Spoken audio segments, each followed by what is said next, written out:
salve, rapaziada, Vitrícola aqui pra mais um vídeo aqui pra vocês aí, né? Vamos reagir hoje ao programa Bate-Bola da Jovem Pan, link na decisão da Jovem Pan, todos os créditos aí a Jovem Pan, né? Onde eles debatem o São Paulo, a atuação do São Paulo ontem e sobre a vaga que o São Paulo sofreu após o jogo. Foi merecido? Vamos assistir junto aí, no final a gente reage, valeu? É nóis, vamos! Fala em vaias para o Luciano, isso, quando se trata de São Paulo, é algo muito raro. O Luciano sempre foi um dos jogadores mais queridos pela torcida do São Paulo. Você acha que não está muito cedo para esse tipo de cobrança do torcedor? Sim, eu acho que é cedo, sim. O time pode crescer, evoluir, vai melhorar. E até que ponto vai melhorar é outra coisa, né? Mas o time vai jogar melhor do que jogou ontem. É normal, é só o primeiro jogo.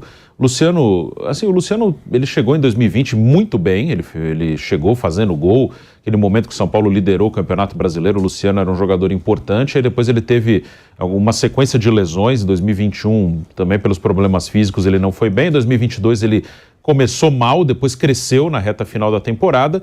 O Luciano é um bom jogador, eu acho que tem uma parte da torcida que gosta muito do Luciano, aí eu acho que eles acabam até esperando mais do Luciano do que ele pode entregar.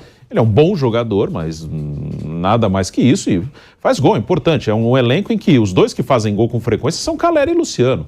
Então ele é um jogador importante para o time do São Paulo, mas está longe de ser um super craque. Então você pode esperar do Luciano que ele faça gol com uma certa frequência, ele vai ter os seus altos e baixos, como foi o Luciano no Corinthians, no Fluminense, no Grêmio. É um bom jogador, é um jogador aqui bom para o mercado nacional, mas longe de ser um super craque. Ele vai ter fase boa, fase ruim, vai oscilar. Só que, como até o Rogério falou, né? O Rogério falou só da temporada passada, né? Falando das vaias da torcida. É um acúmulo de muitos anos. Eu estava também no jogo do Palmeiras sábado, foi 0-0 com o São Bento, que é um time pior que o Ituano, e não teve vaia. O torcedor do Palmeiras, claro, o cara que vai lá, ele quer que o time ganhe, mas não teve vaia da torcida do Palmeiras, porque o Palmeiras está ganhando o título. O Palmeiras foi campeão brasileiro, nos outros 2 anos foi campeão da Libertadores. O Palmeiras, desde 2015, está ganhando o título quase todo ano. O São Paulo, nos últimos anos você pode colocar mais de 10. Ele ganhou muito pouco, então é um acúmulo não só da temporada passada, mas de vários anos. Por isso que a torcida do São Paulo tem menos paciência, mais uma vez compareceu, e durante o jogo não vaiou o time, né? Durante o jogo a torcida do São Paulo fez o que podia fazer, vaiou quando acabou. Mas essa vaia no primeiro jogo, comparando até com o Palmeiras no dia anterior, é porque o São Paulo não está ganhando título, ganha muito pouco, e o Palmeiras ganha título todo ano. Então o torcedor do São Paulo é mais impaciente mesmo, ele quer resultado, ele quer que o time volte a ganhar, que o time seja campeão.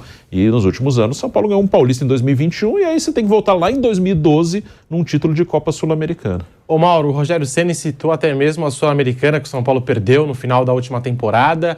Ele tem razão em tirar esse peso do torcedor, dessas vaias, dessa cobrança já no primeiro jogo da temporada? Ele tem que tentar fazer isso, tentar minimizar, né? Ele não pode ter um discurso incendiário, né? Às vezes repete muito assim, alguns argumentos para tentar justificar uma atuação, questão, falta um jogador de velocidade, falta isso, falta aquilo. Ele vai ter que se virar com o que ele tem também, não adianta ficar falando que falta, porque ele não é o técnico da seleção que convoca quem quer, ele é o técnico de um grande clube em crise financeira já há muitos anos e sem condições de fazer investimentos em grandes jogadores. Então ele vai ter que se virar com o que ele tem.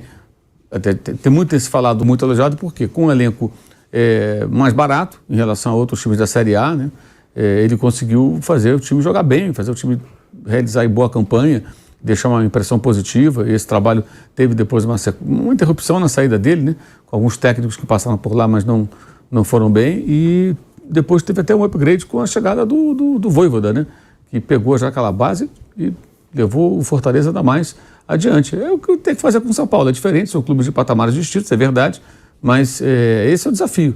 Agora, é normal que ele tente, de alguma forma, né, não colocar mais lenha na fogueira, só que faltava o São Paulo entrar em crise porque não ganhou do Ituano na primeira rodada do Campeonato Paulista.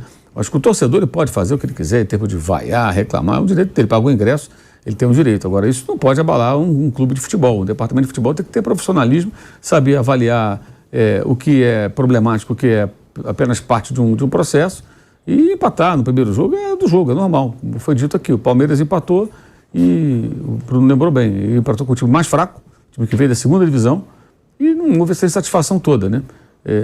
Porque o Palmeiras tem sido campeão, então a torcida está mais satisfeita.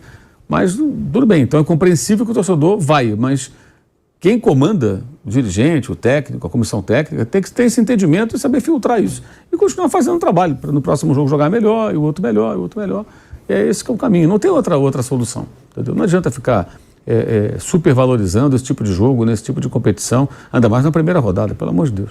O Vampeta, porque não ganhou nada e não foi para Libertadores, mas chegou em 2 finais e uma semifinal. Aí você pode avaliar o ano do Inter como bom porque foi vice-brasileiro, mas ele foi eliminado pelo Globo e pelo Melgar nas competições. Sim. Então, ficou só o brasileiro. Ficou só o brasileiro. Acho que o São Paulo não é pior que o Inter, não é pior que o Fluminense, que foi terceiro. Então, dependendo das circunstâncias, pode até ficar mais acima no brasileiro, mas dificilmente vai brigar pelo título. Uma informação importante para o torcedor do São Paulo, acabou de sair aqui uma informação do Simon, da Rádio Gaúcha, e confirmada pelo nosso Gabriel Sá e o pessoal aqui da Jovem Pan Esportes. O São Paulo vai pagar R$1 milhão pelo empréstimo do atacante David. O passe do jogador fixado em cerca de $4 milhões, tá? Então, David chegando ao São Paulo, Bruno Prado. É um jogador que o São Paulo já vinha monitorando, né? A gente gosta bastante dessa palavra há algum tempo, e tá aí. David chegando ao São Paulo, Bruno Prado. Num pedido do Rogério, ele trabalhou com o David um pouquinho no Cruzeiro e depois no Fortaleza, né? Depois ele pediu no Fortaleza, foi para lá. O David é um jogador que pode atuar como centroavante e pode atuar pelo lado. É um cara mais de movimentação, de velocidade, de força física. O Rogério, na entrevista de sexta-feira, ele falou que ele queria 3 contratações, né? Ele queria um lateral esquerdo, e ontem ficou claro, mais uma vez, que precisa de pelo menos mais um lateral esquerdo, que só tem o Wellington. O Wellington saiu machucado, entrou o Lisieiro, que é outra característica, né? O Lisieiro já jogou de lateral, mas o Wellington é um lateral que vai no fundo. O Lisieiro não vai no fundo, não tem nem velocidade para isso. O Lisieiro, como o Rogério falou, seria um lateral construtor, ou seja, para fazer a saída de bola lá atrás e fechar o meio, como o Rafinha do outro lado, né? Rafinha e Igor Vinícius, acho que é mais ou menos a mesma coisa. Rafinha mais construtor, Igor Vinícius que vai no fundo. Então ele quer mais um lateral esquerdo, quer um centroavante, para que ele só tenha o Caleri, e quer um jogador de força e velocidade. Acho que o David está mais nessa de força e velocidade. Pode até ser centroavante, mas acho que quando ele fala um centroavante, ele quer um cara de área mesmo para ter opção ao Caleri. O David, acho que entra no pedido dele de um cara mais de força e de velocidade. Ele não é exatamente um cara habilidoso, ele é mais de força mesmo, de botar na frente, ganhar no físico. Então é um cara que o Rogério queria. Eu acho um jogador razoável, eu não acho que é um cara que vai mudar o patamar, mas é mais uma peça de um elenco que hoje é curto, é um elenco com menos opções do que no ano passado. Então era um jogador, esse é um pedido do Rogério mesmo, nem todos os reforços foram pedidos dele, o David sim.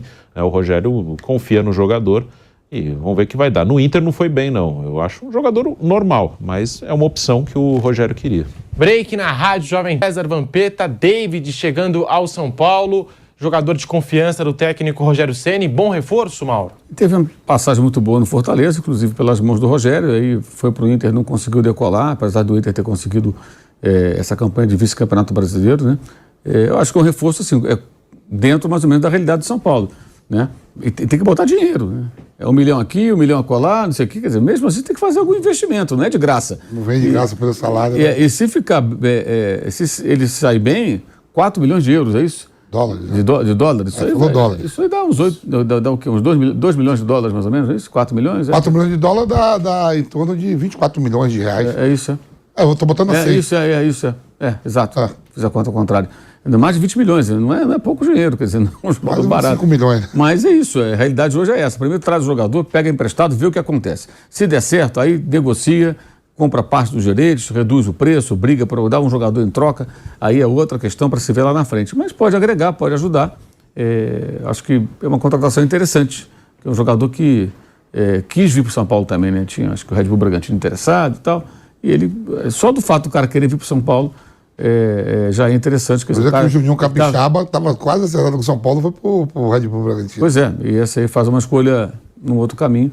Quer dizer, preferiu a camisa mais tradicional e tal, que pode dar ele uma visibilidade maior. Eu acho que é uma contratação interessante, boa e dentro aí dessa realidade que o São Paulo está vivendo em 2023. Aliás, o São Paulo, enfim, procurando viver a sua realidade, não vivendo uma fantasia das contratações, dos investimentos altos. Aliás, o próprio Rogério Ceni e o Muricy protagonizaram essa situação, foram protagonistas dessa situação no ano passado, né?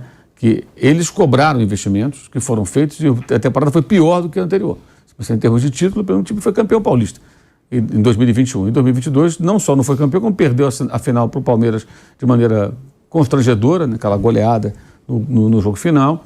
E chegou numa final, mas assim, a atuação na final foi tão ruim que acho que aquilo marcou muito a final da Sul-Americana. Não foi uma derrota assim que você fala, pô, tal, perdeu, acontece. Tipo, não jogou nada, né? Foi uma atuação péssima. E aquilo acho que deixou uma marca muito, muito negativa, né? Porque aquele jogo era a grande esperança do São Paulo. Se tivesse jogado bem vencido, estava na Libertadores, teria embolsado uma grana, teria receita de Libertadores para esse ano, a torcida teria comemorado um título, ficaria feliz. E aconteceu tudo ao contrário. Então foi esse o vídeo, né, galera? O São Paulo acertou com o David, né? Segundo o GE, o São Paulo se aproximou muito hoje do David, já tá fazendo exame médico. Então vai ser o novo reforço do São Paulo. O Rogério Ceni tava pedindo tanto. Então tá aí o David. Bora ver agora, né, Rogério Ceni? Já tem todas as peças que precisa. Então agora é mostrar trabalho aí que esse ano o São Paulo vai precisar muito. O time realmente é muito, eu acho, mais fraco do que em 2023. A atuação do São Paulo ontem foi boa, foi ruim? Comenta aí, dê a sua opinião. Deixa o like aí para recomendar para mais São Paulino, valeu? E se inscreve no canal. Vamos, São Paulo!